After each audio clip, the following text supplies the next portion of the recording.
அகிலமெங்கும் உள்ள தமிழ் நேயர்கள் அனைவருக்கும் பரம்பரை ஜோதிடர் உங்கள் மனோ பாலாஜியின் அன்பான வணக்கம். தனுசு ராசியில் பிறந்த அன்பர்களுக்கு செவ்வாய் பகவானுடைய பெயர்ச்சி.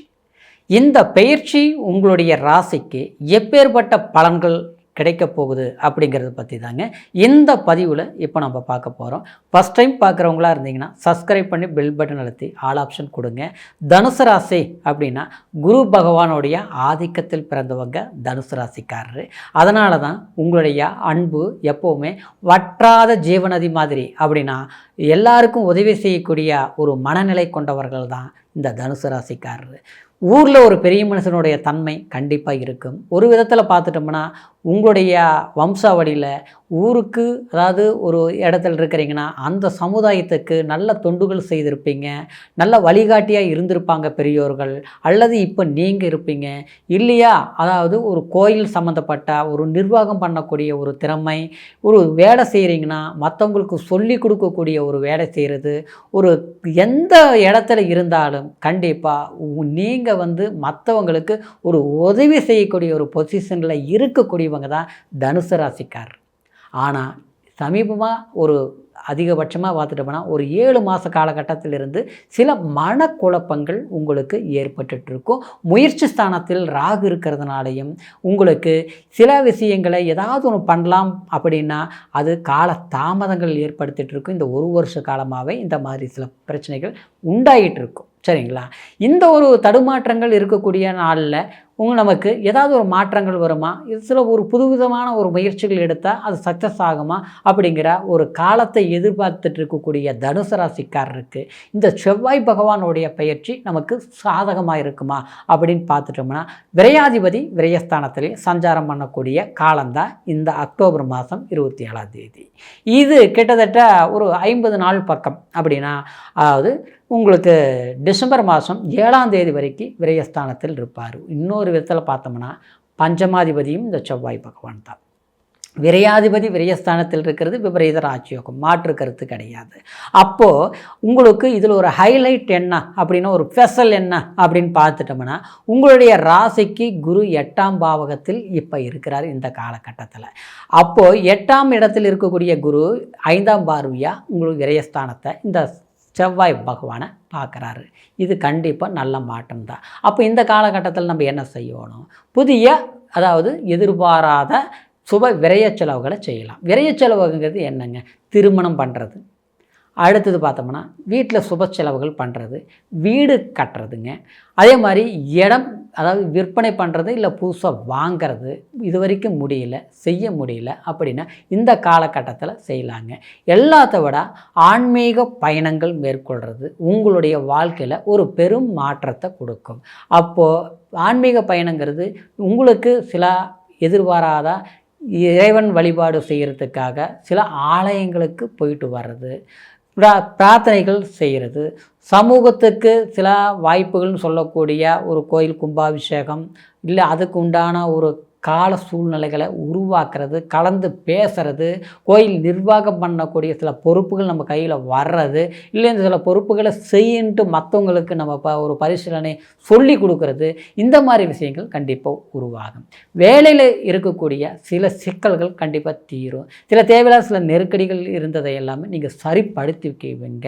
அது சரிப்படுத்தக்கூடிய சந்தர்ப்பங்களும் மற்றவங்களுடைய உதவிகளும் நிச்சயமாக உங்களுக்கு கிடைக்கும். இன்னொரு விதத்தில் பார்த்தோம்னா, பூர்வீக சம்மந்தப்பட்ட ஒரு சொத்து இருக்குதுங்க, அது கலார் பண்ணணும்னு நினச்சா இந்த நேரத்தில் பண்ணலாம். அந்த மாதிரி முயற்சிகள் இதுக்கு முன்னால் செய்திருந்தால் சரி வந்திருக்காது, பண்ணவும் முடியாமல் இருந்திருக்கு. ஆனால் இந்த நேரத்தில் பேசுனா தீர்வுக்கு கிடைக்கும். கோர்ட்டு கச்சேரி சம்மந்தப்பட்ட, அதாவது டாக்குமெண்ட் பிரச்சனை, அடுத்தது அதாவது ஒரு திருமணம் சார்ந்த விஷயத்துல சிலருக்கு பார்த்தோம்னா சம்மந்தமில்லாமல் ஒரு டைவர்ஸ் பிரச்சனை கூட போயிட்டு இருந்திருக்கும். அந்த மாதிரி ஒரு பிரச்சனைகளுக்கு இல்லாமல் தீர்வுக்கு வரக்கூடிய ஒன்று சாதகமாக நம்ம வரணும்னு நினச்சிங்கன்னா, இன்னும் எதிர்பார்த்துருந்தீங்கன்னா அது சாதகமாக வரும். இல்லையே இந்த பிரச்சனை கிளியர் பண்ணால் போதும், அடுத்த ஒரு மூமெண்ட்டுக்கு நம்ம போகலாமன்ட்டு கணக்கு போட்டு வச்சுருப்பீங்க.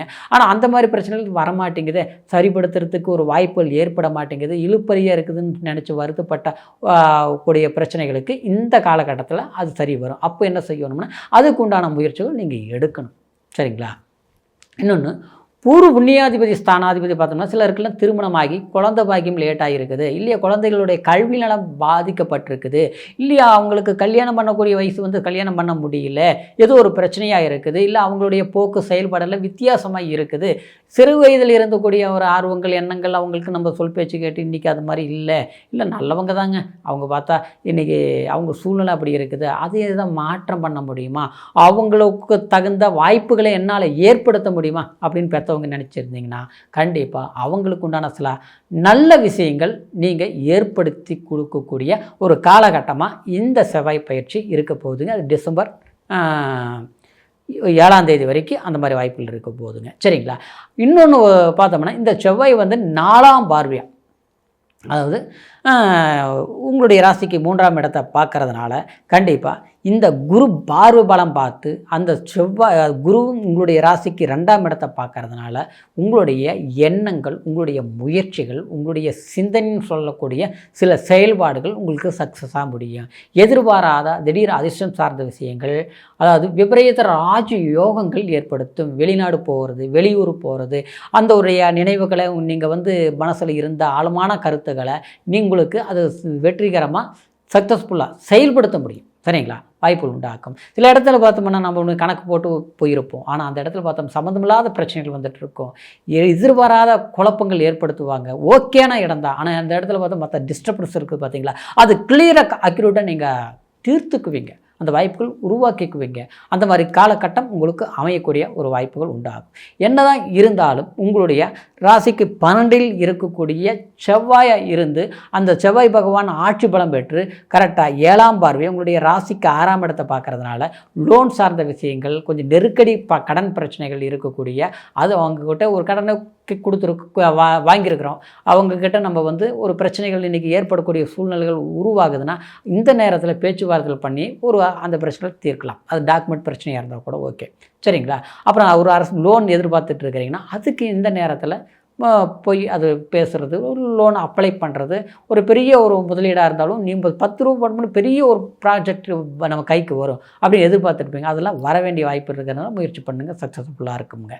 இப்போ தனுசு ராசிக்காரருக்கு பொறுத்த வரைக்கும் இந்த காலகட்டத்தில் உங்களுடைய குரு பலவீனமாக இருக்கிறதுனால தட்சிணாமூர்த்தி வழிபாடு செய்கிறது சிறப்பு. ஏன்னா உங்கள் ராசிநாதன், அந்த ராசிநாதன் 8ஆம் இடத்துல இருந்து, அதாவது 5ஆம் பார்வையாக உங்களுடைய விரயஸ்தானத்தை பார்க்குறதுனால சுப செலவுகள் பண்ணுங்கள், அது வெற்றிகரமாக இருக்கும்.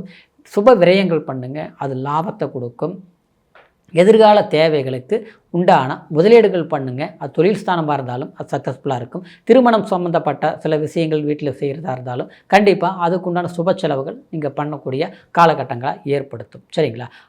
அதாவது இது உங்களுடைய கோச்சார அடிப்படையில் இந்த சொன்ன பலன்கள் அப்படிங்கிறதுனால உங்களுடைய பிறப்பு ஜனன ஜாதகத்தையும் ஒரு முறை பார்த்துக்குங்க. ஏன்னா சந்திரனுங்கிறது விதியின், அதாவது மன்னிக்கணும், சந்திரனுங்கிறது அதாவது நம்மளுடைய ஆசைகள், நம்மளுடைய எண்ணங்களை சார்ந்தது தான் சந்திரன், அதாவது நம்மளுடைய கோச்சார பலன். ஆனால் லக்னம்ங்கிறது தான் நம்மளுடைய விதியின் ஒரு நிலையை முழுமையாக ஜாதக பலன்கள் மூலம் நம்ம அறிந்து கொள்ள முடியும். அதனால் ஜாதகத்தை ஒரு முறை பாருங்கள், தசாபுத்தி என்ன நடக்குது, லக்னம் எந்த பலம் பெற்று இருக்குது, அந்த லக்னாதிபதி உடைய சார பலன்கள் ஏதாவது சாதகமான வாய்ப்புகள் தசாபுத்திகள் நடக்குதாங்கிறது பரிசீலனை பண்ணிக்கோங்க.